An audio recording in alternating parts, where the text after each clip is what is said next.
Hello people of YouTube and welcome to FLOBATHTHEGR8 and Friends play Forza 4. Today is going to be the first of a little tuning and racing series that was inspired by Mr. Fatty himself, my friend who helps me with the channel.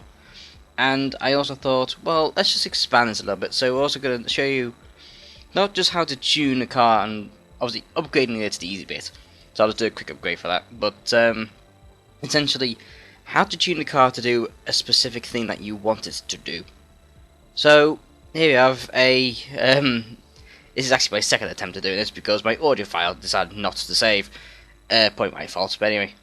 We have our Audi TT RS something or other in the Thousand Suns colours. I got bored, so yes. Let's I'm just going to do a quick upgrade because I did it last time. Essentially, you just make everything to the maximum, provided you can afford it. Pretty simple, really, that bit. But the most interesting thing is really is your setup, which is this lot right here. So you got obviously your tyre pressures, your gear ratios, the alignment of your wheels, the roll bar stiffness, the springs. That's again USs from turn 10. The damping, which is also your suspension, the aerodynamics, like rear wings, front splitters. Excuse me, your braking, your differential, and that's about it really.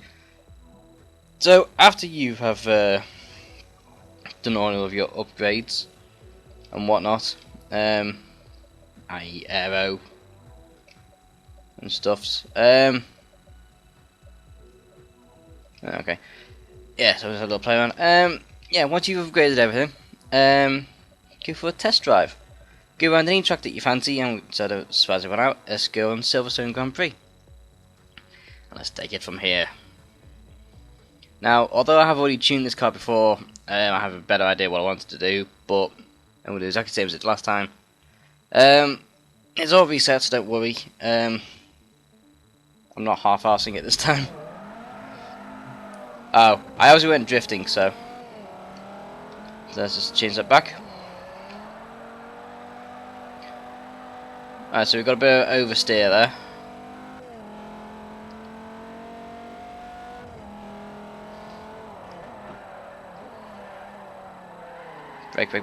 Brake. Alright. We also need to change the angle of the wheels and everything like that so far. Other than that, and also the roll bar stiffness. Last time I made the rear roll bar stiffer than the front. I may make them bands this time around. We'll see how I feel about that. Let's do one lap and then we shall carry on tuning it. Oops. He says going off.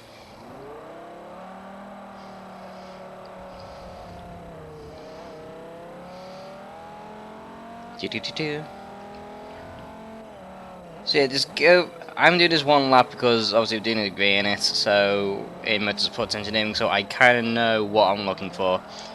But obviously for you guys, this is just a rough guide as to what you should be doing with your cars. I know there are probably many more tuning series out there, but I hope this is quite interesting and quite fun.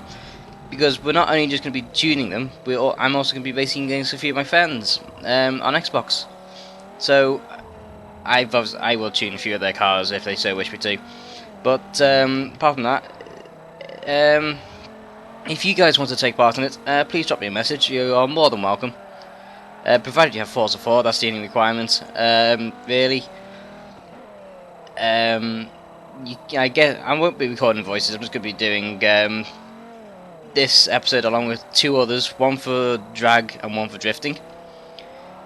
And then afterwards, on a weekly basis, it would just be uploads of the races that we do.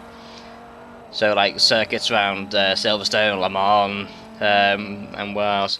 So now we've just done one lap. Let's tune the setup. I'm going to leave the tyres alone. Gearing I'm going to leave alone. Gearing, right, camber. If you imagine, if you look straight at your car, you may notice that your wheels, the top of your wheel is slightly pointing towards the inside of the car, and your tire and the bottom are pointing outwards. This is so when you're going around a corner, as due to body roll, the tyre obviously increases its footprint, giving you a bit more grip. So for this, I'm gonna increase to 3. It's a bit excessive. So you want this on front and back. I recommend balancing, your camber, as well as your toe in, which I'm about to get onto in a minute, simply because it just improves the performance of your car overall, really. Alright, so your toe in and out. Basically, if you're looking at your front wheels, as well as tilting, they also have an angle in and out of the front and back. So two outs is essentially you want on the front of your car. So the front edge of your wheel is pointing outwards, and the rear of your tyre is pointing inwards. This is so when you turn into a corner, the wheels will want to go into the corner. So let's make this 2 degrees, shall we say? Bit excessive. And on the rear, I say balance them, but you want it minus. For simple reasons that your wheels point inwards to the cars in the rear. Sorry, the front of your rear wheels point in to the front, and your rears on rear end of the rear tyres. That's a bit hard to explain. I'm losing my mind already. Point outwards. This is so because when you go forwards, the wheels want to be pushed back, so you don't want an out toe. So basically, it'll just be going back on itself. Caster. This is essentially how easy it is for your wheels to turn.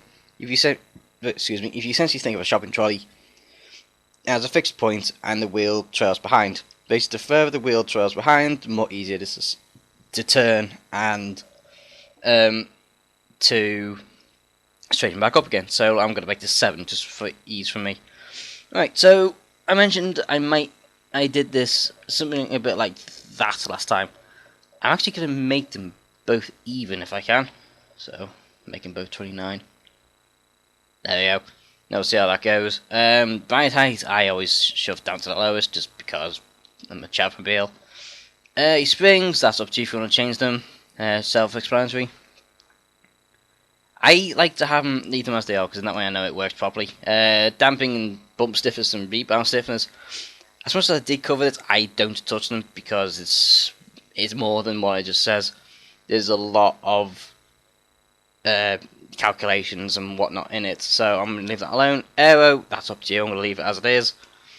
Braking, right, because Forza 4 has many dry conditions, you're going to want a 60-40%-ish.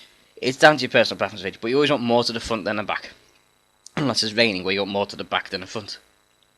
This is essentially because when the car tilts forward under braking, more weight goes to the front tyres, so it can apply more. It needs more braking force. And for the braking force, I'm just going to up 135%. So leave all that alone.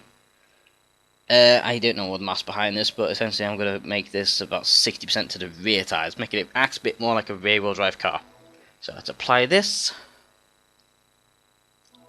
And then it takes the time, right? And let's resume. And already we can see some performance increasing. So just a few tweaks along the lines of this. This is essentially just a rough guide as to what you want.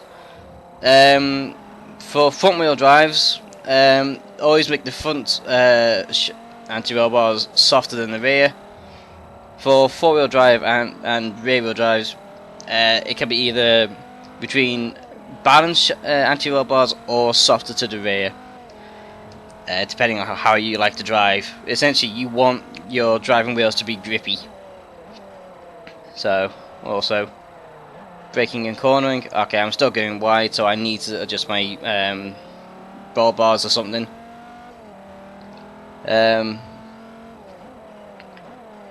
Braking spot on, can't fault it. Cornering, I may just be getting too heavy-handed on it, but you know. Yeah, four-wheel drives do like to go wide a lot. They tend to power slide a lot. So, my personal preference is front and four-wheel drive because I just can't handle rear-wheel drives because I can't really set them up properly. There again, it's personal preference. So, if you guys fancy rear-wheel drive, that's entirely up to you. Please use this as a rough guide. It's not set in stone as to what you should be setting it as. That's a nice corner. So hopefully, well, not hopefully, well, hopefully, actually, yes, hopefully, you have enjoyed this video, and I hopefully see you next time when we do a drag setup. And this will be probably in a week's time. So, as he says, drifting around this corner, and it's gone wide. So yes, I hope you've enjoyed this, people of YouTube, and until then, we shall see you in a week's time, whenever that may be. By which time, have a good Easter, people of YouTube. Take care now.